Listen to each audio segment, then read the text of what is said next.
Okay, the Arrhenius equation in IB chemistry. Well, fun fact to start with. Here is Mr. Svante Arrhenius. He was a Swedish chemist who won the Nobel Prize in 1903. And of note, he actually was one of the first chemists to identify a relationship between carbon dioxide in the atmosphere and global warming.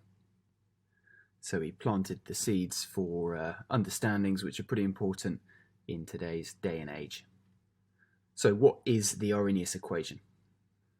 Well, you can find it in a data booklet and it looks something like this. And we need to know what these different symbols represent. So first of all, the small k is the rate constant, and that will be the same small k that you find in a rate expression. The capital A is the Arrhenius constant. It's sometimes also called the frequency factor, and all we need to know about it in IB chemistry is that the value is related to the collision frequency and the orientation of molecules. So this will be a different value for different reactions. E is a mathematical function, so you don't need to know about it, you just need to be able to find it on your calculator. We've then got EA, which is the activation energy for the reaction. R is the gas constant, which you can find in the data booklet, about 8.31. And T is the temperature at which the reaction is taking place. The only piece of information that we need to be able to extract directly from this equation is that when I increase temperature at which my reaction is taking place, I will increase the rate constant. More useful and more likely to be in an IB chemistry exam is using some derivations from this equation in different contexts. So let's have a look at those. The first useful derivation is to take the natural logarithm, ln, of both sides of my equation to give me something like this. You don't actually need to be able to do the maths because this equation is also given in the data booklet. And I'm going to adapt this equation very slightly for reasons you'll see in a moment. Now that I've made this small change, I can compare this to the equation for a straight line, y equals mx plus c, that you may well have seen in your maths course. And I can see that at this point, my Arrhenius equation now takes exactly the same form as the equation of a straight line. So y would be the ln k, or natural logarithm of k. M, which is the gradient of the line, is in the same place as minus activation energy over the gas constant. X is 1 over temperature.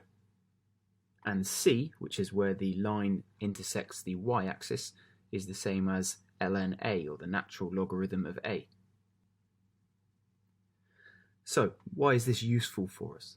Well, if I plot a graph with ln k on the y-axis and 1 over temperature on the x-axis, like this, and then I collect data of how k, the rate constant, changes with temperature, I will see a straight line something like this. Let's add a line of best fit. And I can now use this graph to find out some of the values in my Arrhenius equation. So for example, where the line intersects the y-axis, which would be c, allows me to calculate natural logarithm of a. And most importantly for IB questions, if I can work out the gradient of my line, I know that that gradient must equal negative activation energy divided by the gas constant. Remember that to find the gradient of my line, I could pick any 2 points on the line and then take the change in the values on the y-axis and divide it by the change in values on the x-axis. Once I've calculated the gradient, I can rearrange that equation to give me EA, or the activation energy, something like this. It's worth noting that because we are doing negative times the gradient, which will itself be a negative number, my activation energy will always be a positive number.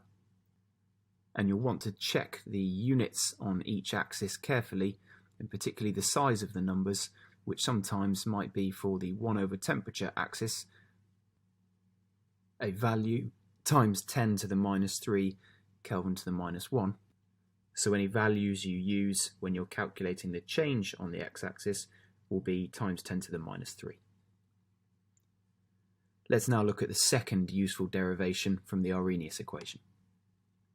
If I take two separate experiments done at different temperatures, in order to calculate the rate constant K at those temperatures, we can use a formula that looks like this. Again, you don't need to know the maths of how we do this, because this formula is also found in the data booklet.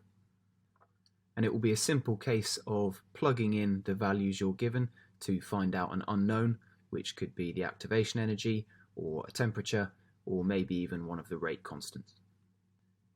One super important thing to remember in this case is that the units of activation energy are normally given in kilojoules per mole, and the units of the gas constant that we use from the data booklet are joules per Kelvin per mole.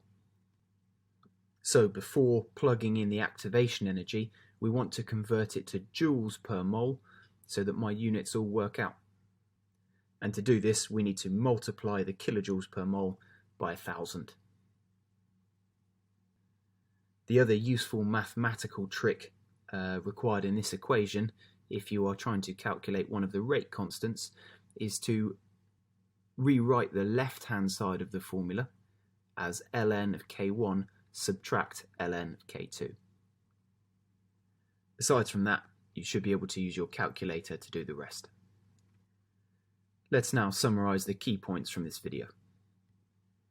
So here is the Arrhenius equation as found in the data booklet, and it tells us that as we increase temperature of my reaction, the rate constant K is also going to increase. There are then two useful derivations from this equation. The first one is to use natural logarithm and rearrange it to match the equation for a straight line on a graph. We can then use this to calculate the activation energy by calculating the gradient of the line. And we could also, if asked, calculate the Arrhenius constant by finding the y-intercept.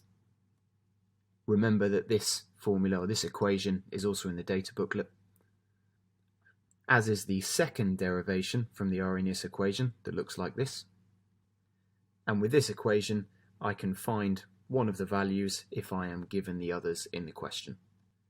And remember, when doing so, we always want to change the activation energy value to joules by multiplying whatever it is in kilojoules by 1,000. Hopefully, this video was of some help.